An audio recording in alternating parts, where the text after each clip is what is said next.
Welcome back dear kids. अब हम पढ़ेंगे next service that is warehousing. उसमें सबसे इंपॉर्टेंट टॉपिक आता है functions of warehousing and types of warehousing. तो सबसे पहला topic functions of warehousing. Actually warehousing है क्या?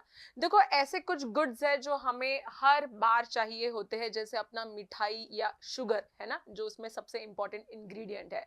शक्कर, स्टार्टिंग जनवरी से लेके दिसंबर तक कोई ना कोई त्योहार आता है, चाय के लिए शक्कर चाहिए, शक्कर तो इंपॉर्टेंट है।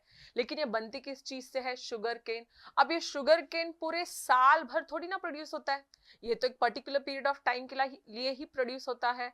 तो इसे हमें अच्छे से स्टोर करना पड़ेगा ताकि हमें उसका एंड प्रोडक्ट शुगर पूरे साल में मिलते रहे, बराबर ना। So proper storage of this sugarcane is to be done.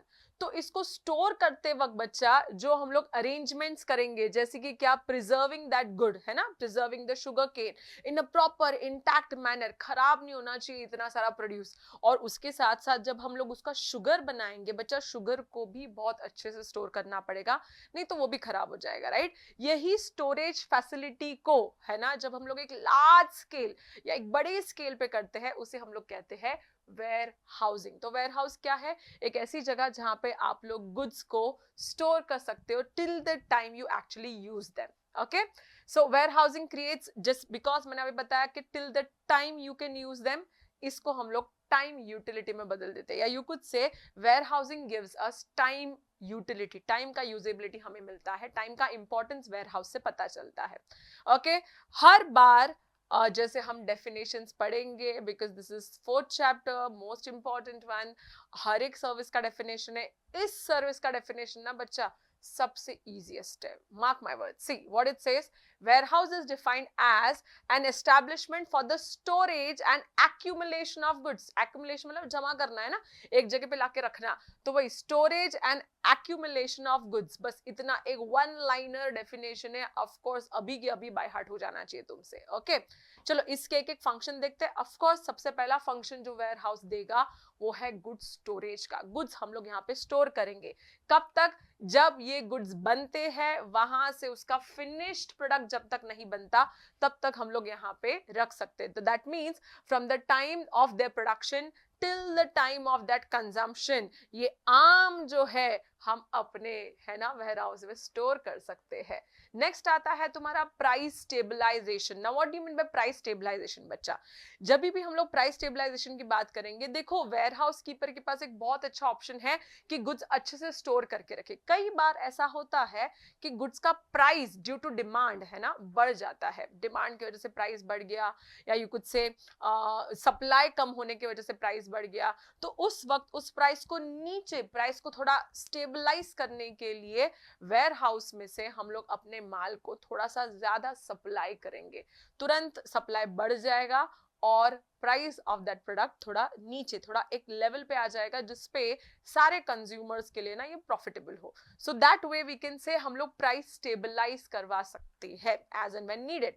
Okay, risk bearing, हाँ अब आप बोलोगे मैम इसमें क्या रिस्क है? गुड्स तो लाने हैं अपने पास रखने, लेकिन वही तो प्रॉब्लम है, इतने सारे बल्कि गुड्स है ना, इतना सारा लार्ज अमाउंट ऑफ गुड्स अपने यहाँ पे आएंगे, उसको अगर प्रॉपर्ली स्टोर नहीं किया तो ये रिस्क हमें बेयर करना पड़ता है, बराबर। बट एक स्मार्टनेस बोलूं, यहाँ पे एक बिजनेसमैन क्या करता है, वेयर हाउस कीपर के ऊपर रिस्क छोड़ देता है। भाई तेरा वेयर हाउस है ना, ये गुड्स का मैं पैसा भर रहा हूं ना, तो ये पूरी जिम्मेदारी तेरी। See, entire responsibility of the goods stored in the warehouse is pass to the warehouse keeper, क्योंकि हम लोग इनको पैसा देने वाले हैं।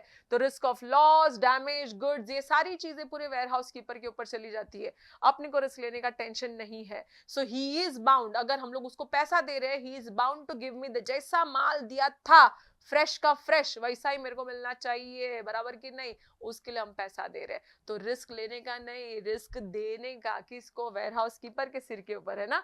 he will take the precautions to prevent the goods and keep them intact। good ना?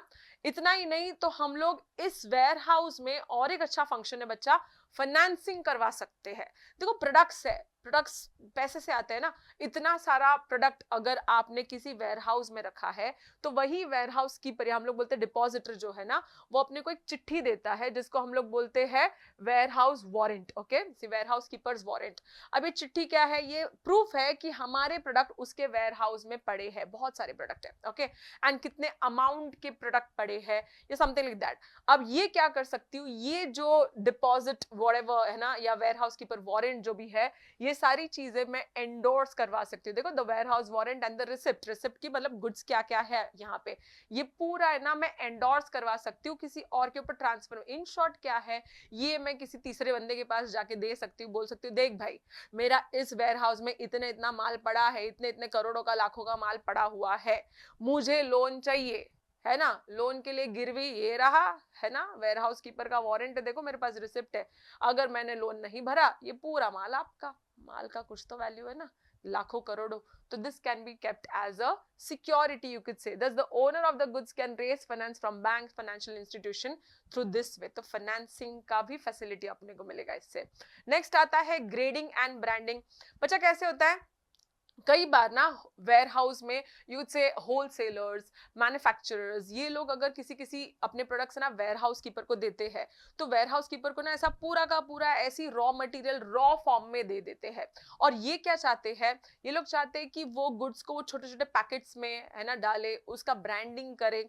जैसे अगर टाटा टी है तो टी का वो जो जितना भी रॉ मटेरियल रहेगा वो आते जाएगा वेयर हाउस में, फिर वो ऐसा टाटा टी का है ना प्लास्टिक में डालने का, उसको मस्त सील करने का, ये सारी चीजें, पैकेजिंग ऑफ द गुड्स है ना, सो दैट आधा किलो, 1 किलो या बड़े बड़े है ना 5 kgs का क्या पैकेट्स यहां से ट्रांसपोर्ट हो सके, तो ये हैंडलिंग के लिए अपने को करना पड़ता है। ओके, नेक्स्ट आता है क्या, ट्रांसपोर्टेशन। ना ट्रांसपोर्टेशन मतलब बल्क की गुड्स है, इतने सारे गुड्स है, अब एक बंदा जो होलसेलर रहेगा या मैन्युफैक्चरर रहेगा और उसका ये वेयर हाउस में गुड्स अगर है, अब रिटेलर्स को भेजने हर जगह पे बच्चा है ना, everywhere we have to send it, so while sending this we need good transportation, तो दैट फैसिलिटी और that function is also done by warehouse keeper. वो अपना गाड़ी निकालेगा, मतलब ये माल के लिए, ओके, गाड़ी निकालेगा, and then yes he will also collect from different production places and he will also send it to the places of retailers या different wholesalers wherever they want, okay,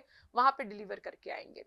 सो अभी अभी हमने पढ़ा बच्चा कि time utility, what was that, जहां पे the time taken by the goods है ना, जहां पे प्रोडक्ट्स बनते हैं and till a particular period of time we have to keep them in our warehouse, so it is giving us time utility.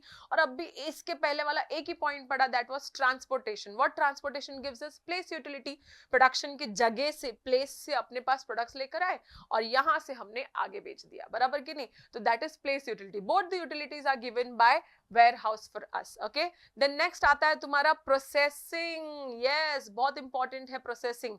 क्यों? क्योंकि गुड्स मैंने बताया ना एकदम रॉ फॉर्म में अपने वेयर हाउस में आते हैं। ये जो पैडी है इसको हम लोग को पॉलिश करके मस्त है ना, एकदम मस्त, अच्छा, दाना टूटना नहीं चाहिए, हाँ, ओके, तो वो दाना टूटना नहीं चाहिए, ऐसे पॉलिश वॉलिश करके हम लोग को भेजना है।